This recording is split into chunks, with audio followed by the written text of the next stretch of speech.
કે મારી એક સુડેલ હતી ત્યાં સુધી તો હું નતો બીતો સાહેબ. સત્ય ઘટનાની વાત છે. મંગલપુર જ્યાં મેલડી બેઠી છે કે મારી દરરોજ મને ભતવારી બનીને મારી બાઈનું રૂપ લઈને મને બપોરે ભાત દેવા આવતી હતી. મારી 8 દી એના હાથના રોટલા ખાધા. 9મા દીએ મને એટલું કીધું, મોતિયા મને ઓળખેશ,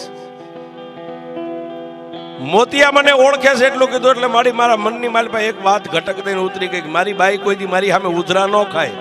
અને આજ મને એમ કીધું કે મોતિયા મને ઓળખેશ તો આમાં કઈ છે.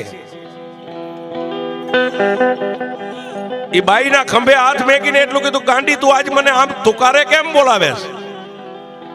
પણ ત્યાં તો સાહેબ વિકરાળ રૂપ લઈ ગજગજના દાંત અને એટલું કીધું કે મોતિયા 8 દી મારા હાથના તે રોટલા ખાધા છે ને, તને એમ હશે કે તારા ઘરવાળી હું સૌ. ના, હું એક સુડેલ છું. 8 દી મેં તને ભાત ખવાર્યું છે. અને મોતિયા હવે મને